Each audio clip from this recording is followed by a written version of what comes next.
Sveiki, kai aš keliauju po pasaulį ir manęs paklausia, kokios aš tautybės, iš kur aš esu, dažniausiai aš sakau, kad esu belgas iš Belgijos. Tai todėl šiandien parodysiu jums memorialą Belgijos kareiviams, kuriuos nužudė 1994 metais. 1994 metais prasidėjo tutsių genocidas Ruandoje, aš dabar Ruandoje esu. Žinot, ruandiečiai yra dviejų rasių. Jie yra juodi, bet jie visi yra juodi, jie juodaodžiai. Bet yra tutsiai, tutsiai yra aukšti ir jų nosis yra plona. Ir yra hutų, jie yra žemo ūgio, o nosis labai plati. Ir, taip gavosi, kad tutsiai nekentė hutų, kai kurie, o kai kurie hutų nekentė tutsių. Ir 94 metais hutų šitie nutarė žudyti tutsį už tai, kad tutsį yra aukšti, o nosis yra plona. Dėl to jie nužudė 1 milijoną tutsių. O tuo metu, kai prasidėjo genocidas, ministrė pirmininkė ir prezidentė Ruandos, jinai buvo hutų. Ir nepaisant to, kad ji buvo hutų, tai yra, ji buvo žema, o jos nosis buvo plati. Nepaisant to, kad ji buvo hutų, jinai nenorėjo, kad hutų žudytų tutsį. Ir todėl kiti hutų nutarė nužudyti ją taip pat. Tai va, ir čia buvo jungtinės tautos skyrė jai apsaugą 10 Belgijos kareivių. 10 Belgijos kareivių ir be abejo tie 10 Belgijos kareivių jai nepadėjo. Ja nužudė hutų už tai, kad ji buvo prieš tai, kad būtų žudomi tutsiai.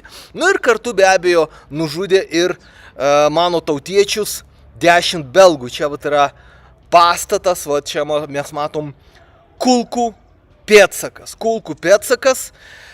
10 Belgijos kareivių pateko į apsuptį. Ir jie pasidavė. Jiems buvo pažadėta, kad jeigu jie pasiduos, jiems leis grįžti į jungtinių tautų bazę. Bet ne, taip neįvyko, hutų juos apgavo, jiem nukirpo lytinius organus, su peiliais nukirpo penius ir privertė suvalgyti savo lytinius organus. Taip hutų pasielgė su Belgijos kareiviais ir aš dabar šitam memoriale. Labai aišku, kvaila žudyti žmogų už tai, kad jis yra aukštas, o jo nosis yra plona. Bet dėja, žmonės yra labai kvaili žmonės visur. Europoje, ne 94 metais, bet lietuviai kiek nužudė žydų. Žydų 211 tūkstančių žydų nužudė lietuviai. Tai ne milijoną. Čia tutsių nužudė milijoną, bet nebuvo. Jeigu Lietuvoje būtų milijonas žydų, be abejo lietuviai nužudytų tą visą milijoną. Tiesiog buvo 211 tūkstančių žydų, tai todėl jos visus nužudė. Deja. Tokie yra žmonės, ką padarysi, nieko nepadarysi. Aš dabar esu tutsių memoriale. Kigalyje čia yra palaidota 250 tūkstančių tutsių, kuriuos nužudė dėl to, kad buvo neteisingos išvaizdos. Ir svarbiausias dalykas, kas tai padarė? Tai padarė Šaulių sąjunga, Ruandos Šaulių sąjunga. Tuo metu jie turėjo 2 Šaulių sąjungas, tai yra privati organizacija, nevalstybinė kariuomenė, kurie turi ginklus ir kurie panaudoja tuos ginklus tam, kad vykdytų genocidą. Žiūrėkit, prasidėjo karas su Rusija. Lietuvos kariuomenė tenai bando sustabdyti. Šaulių sąjunga turi 1, 2, galbūt 3 dienas. Nedaugiau. Į frontą jie neis, nes jie apsišiks. Šitie žmonės, jie yra psichopatai, jie moka tik tai žudyti nekaltus žmonės. Ir kol Lietuvos kariuomenė, ir galbūt ten Lenkai galbūt padės.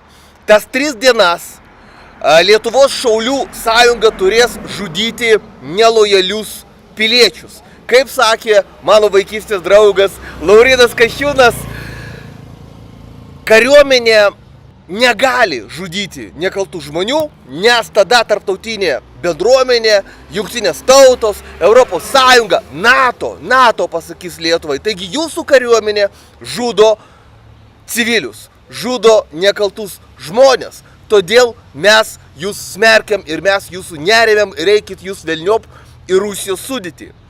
Todėl Lietuvos kariuomenė negali žudyti nekaltų žmonių. Reikalinga kita organizacija. Vat tokia kaip Ruandos šaulių sąjunga. Lietuvoje jį vadinama ne Ruandos, o Lietuvos šaulių sąjunga. Suprantat, per 3 mėnesius 2 šaulių sąjungos Ruandoje nužudė 1 milijoną žmonių. Ir niekas negalėjo jų sustabdyti. Kol nesustabdė karinės pajėgos iš kaimininių valstybių. Aišku, Lietuvoje po 3 dienų juos sustabdys Rusijos kariuomenė. Bet per 3 dienas jie tikrai spės nušauti ir Eduardą Vaitkų, ir galbūt kažką dar ir kitą. Aš manau, kad jų planas yra nužudyti daug tūkstančių nelojalių piliečių. Visų pirma, jie žudys civilius kitataučius, neteisingos tautybės piliečius. Po to be abejo jie žudys ir tokius lietuvius kaip Eduardas Vaitkus, dėl to, kad jiem atrodo, kad tai yra blogi lietuviai, netaisyklingi lietuviai.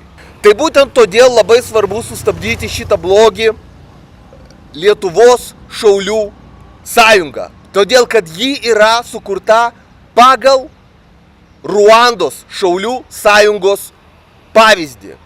Ji yra totaliai kopijuojanti Ruandos šaulių sąjungą. Be abejo, Lietuvos šaulių sąjunga kelia grėsmę Lietuvos nelojaliems piliečiams, tiem, kas kovoja už žmogaus teisės, pavyzdžiui, tiem, kas nepritaria vagių ir pedofilų klanui Lietuvoje. Ir reikia imtis teisinių veiksmų, kad šitas blogis būtų sunaikintas. Reikia kreiptis visų pirma į Lietuvos registrų centrą, kad jis panaikintų šitą organizaciją, po to į teismą ir be abejo, aš esu tikras, Jungtinių tautų organizacija paskelbs Lietuvos šaulių sąjungą teroristinę organizaciją, tokią pat teroristinę kaip ir Ruandos šaulių sąjunga. Svarbu imtis teisinių veiksmų. Jeigu Lietuvoje tai įvyko 1 kartą, Ruandoje tai įvyko 2 kartą, vadinasi, Lietuvoje tai gali įvykti ir 3 kartą. O Belgijos kareiviai be abejo šitie 10, nors jų ir gaila, bet jie žuvo kaip bailiai ir išdavikai iš tikrųjų.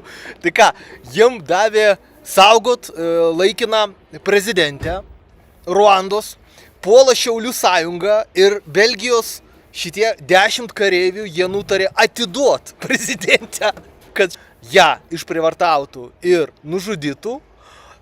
Ir Belgijos kareiviai atidavė savo automatus, pistoletus, dinamitą jie turėjo, viską atidavė. Ir jie tikėjusi už tai juos paleis į laisvę, reiškia, namo ten ir taip toliau. Aš suprantu, kad žmonės apsišyko. Ir tai yra normalu. Bet kai tu esi kareivis, tai negarbinga. Aš manau, kad Belgijos kareiviai šitie 10, jie turėjo žūti kaip kareiviai. Jie turėjo šaudyti. Jie nenugalėtų, ten buvo daugiau žmonių. Ir jie pralaimėtų, ir jie žūtų. Bet jie žūtų garbingai, jie žūtų kaip kareiviai. O taip jie žuvo kaip išdavikai ir bailiai. Ir, tai iš karto atidavė, reiškia, prezidentę, atidavė visus ginklus, pasidavė ir viskas. Ir tikėjusi, kad juos paleis. O jų nepaleido, nupjovė kiekvienam iš tų 10 kareivių lytinius organus ir privertė kiekvieną Belgijos kareivį suvalgyti savo lytinius organus. Tai buvo ir pažeminimas, ir kankinimas. Ir bet kokiu atveju mirtis nuo kulkos yra mažiau skausminga. Taigi man gėda už Belgijos kareivius, aišku, bet aš visada tokios nuomonės ir buvau apie Belgijos kariuomenę, aš visada buvau tokios nuomonės. Ir jeigu lietuviai išprovokuos karą su Rusija, taip ir pasielgs NATO kariuomenė. kaip šitie Belgijos kareiviai. Jie nekariaus su Rusija, jie pasiduos. Nu, taip yra. Tokia yra tradicija. Ruandos sostinė Kigalis reklamuojasi kaip švariausias miestas Afrikoje ir turbūt tai yra tiesa, nes vat, žiūrėkit kokia jauki aikštė, žmonės čilina, palmės va ten riedučiais važinėja, ant lentų, riedlenčių. Reta, žiūrėkit, nėra šiukšlių, apskritai. O apie kitas valstybės pažiūrėkit mano video. Šiukšlių kalnai ir ten dar ganasi avis, karvės šiukšlynuose. Man net keista, kodėl jie taip švariai gyvena. Prisirašykite prie mano kanalo, o jeigu jums reikia parašyti skundą į Europos žmogaus teisių teismą arba aukščiau į Jungtinių tautų organizacijos teisminės institucijas, parašykite man e-mailą arba paskambinkite per WhatsAppą.